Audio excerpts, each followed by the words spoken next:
माँ सरस्वतीना चरणों में नमन। नमस्कार बच्चों, कक्षा 10 से विषय हिंदी, गद्य 6 है कालिदास का प्राणी प्रेम, जिसके लेखक है मोहन राकेश और इसका साहित्य प्रकार है नाट्यांश। विद्यार्थी मित्रों, इस पाठ के लेखक का परिचय और कालिदास का प्राणी प्रेम, इसके पात्रों का परिचय भी हम जान चुके हैं और आधे पाठ का सारांश भी हम देख चुके हैं। संक्षिप्त में कहे तो घायल हिरणसावक जो दंतुल के बाण से घायल हुआ है, उसे लेकर कालिदास मल्लिका के घर पहुंचता है और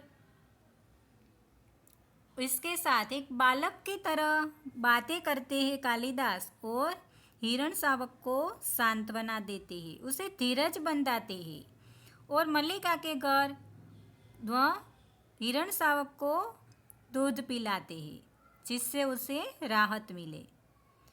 उसी वक्त जिसके बाणों से घायल हुआ था हिरणसावक, वह गांव का राजपुरुष दंतुल वहाँ आता है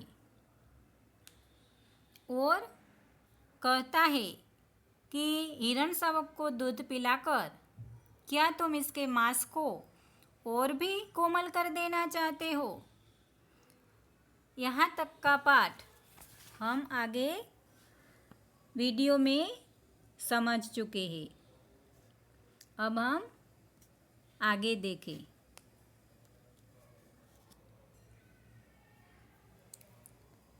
दंतुल कहता है कालिदास को कि कैसी आकस्मिक बात है कि ऐसा ही प्रश्न मैं तुमसे पूछना चाहता हूँ। यहाँ कालिदास दंतुल को देखकर कहता है कि जहाँ तक मैं जानता हूँ, हम लोग यानी दंतुल और कालिदास परिचित नहीं है। तो दंतुल को कालिदास कहते हैं कि तुम्हारा साहस कैसे हुआ एक अपरिचित घर में आने का।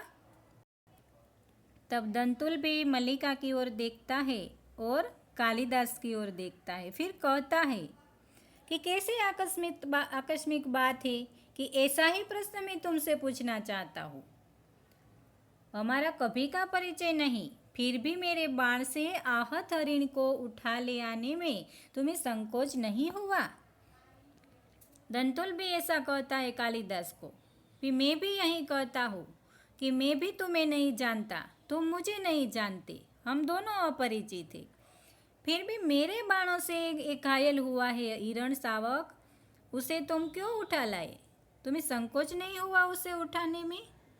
यह तो कहो कि द्वार तक रक्त बिंदुओं के चिन्ह बने हैं, अन्यथा इन बादलों से घिरे धीरे दिनों में मैं तुम्हारा अनुसरण कर पाता।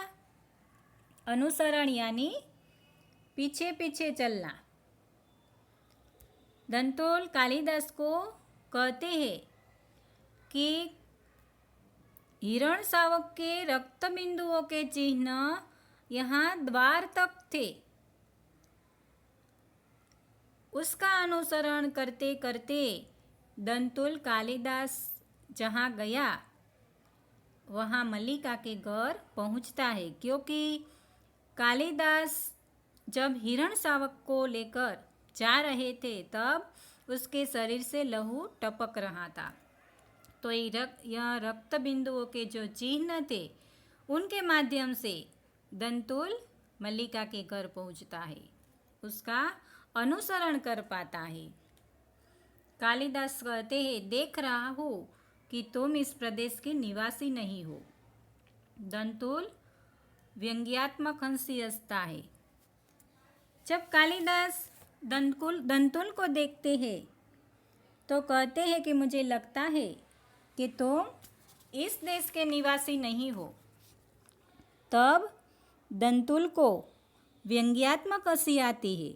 व्यंग्यात्मक यानी किसी को चिढ़ाने के लिए जो हंसी होती है उसे व्यंग्यात्मक हंसी कहते हैं। मैं तुम्हारी दृष्टि की प्रशंसा करता हूँ। मेरी वेशभूषा ही इस बात का परिचय देती है कि मैं यहाँ का निवासी नहीं हूँ। कालिदास जब पूछते हैं कि तुम यहाँ का निवासी नहीं हो, तब दंतुल कहता है कि हाँ, मेरी वेशभूषा देखकर आप कह सकते हो कि मैं यहाँ का निवासी नहीं हूँ। तो क्या मेरे ललाट, कालिदास तब कहते हैं कि मैं तुम्हारी वेशभूषा को देखकर नहीं कहता। तो दंतुल कहता है तो क्या मेरे ललाट की रेखाओं को देखकर कहते हैं। जान पड़ता है चोरी के अतिरिक्त सामुद्रिक का भी अभ्यास करते हो। ललाट यानी मस्तक कि तो क्या आप मेरे मस्तक की रेखाओं को देखकर कहते हैं कि मैं यहाँ का निवासी नहीं हूँ।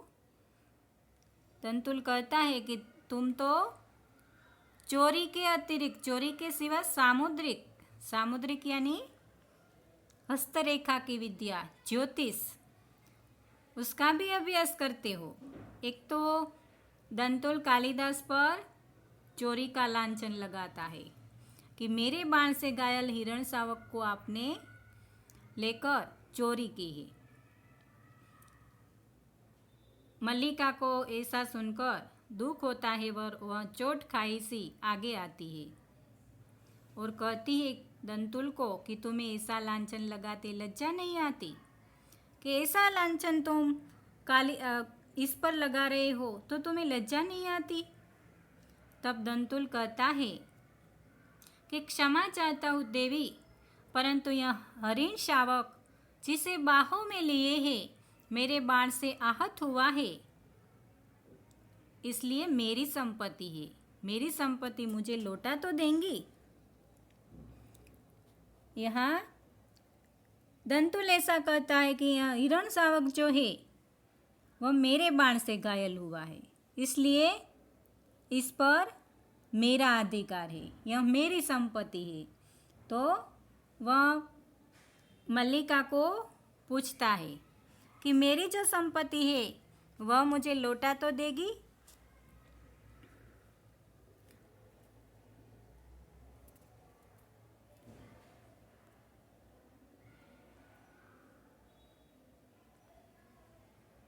तब कालिदास है जो वह कहता है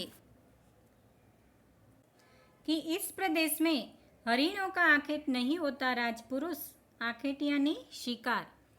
तुम बाहर से आए हो, इसलिए इतना ही पर्याप्त है कि हम इसके लिए तुम्हें अपराधी न माने।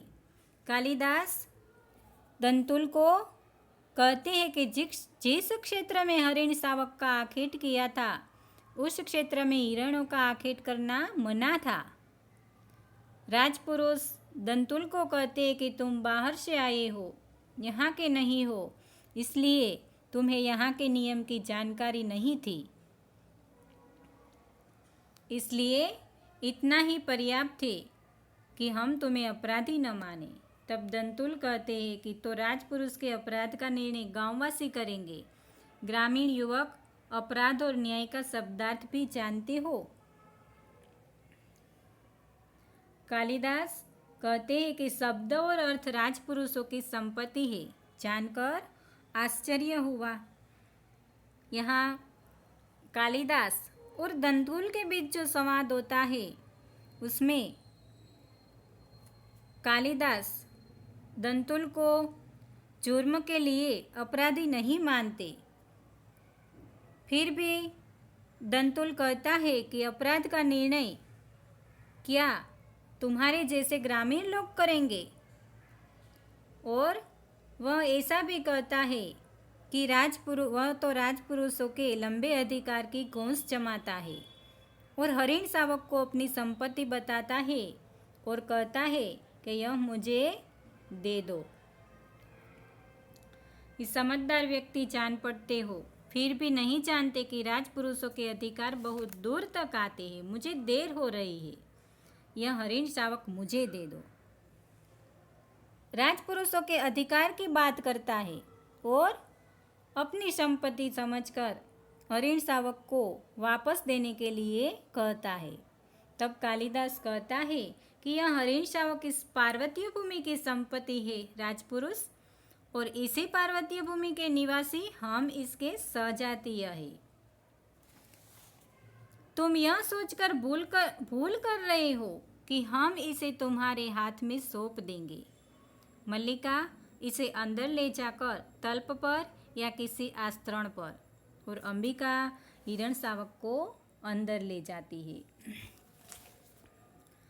कालिदास जब कहते हैं कि हिरण शावक इस पार्वतीय भूमि की संपत्ति है, इसलिए इस हिरण शावक पर अब मेरा अधिकार है। पार्वतीय क्षेत्र में मनुष्य और पशु पक्षी में कोई अंतर नहीं है, और दोनों प्राणधारी है, सजातीय है दोनों, और घायल होने पर दोनों को दर्द होता है। ऐसा कालिदास का कहना है कि इस पर्वतीय भूमि पर मनुष्य और पशु पक्षी में सजातीय, यहाँ आप देख रहे हैं सजातीय।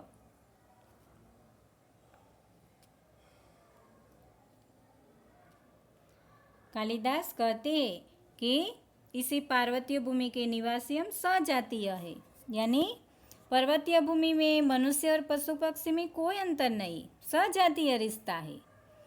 इस भूमि में जैसे मनुष्य को मारना अपराध है, ठीक उसी तरह पशु पक्षियों को मारना भी अपराध है। कालिदास का कहने का मतलब यह था कि इस क्षेत्र में यानी पार्वतीय भूमि में कोई व्यक्ति किसी पशु का शिकार कर उसे अपनी संपत्ति जताना चाहे तो यहाँ के निवासियों को यह कदापि बर्दाश्त नहीं।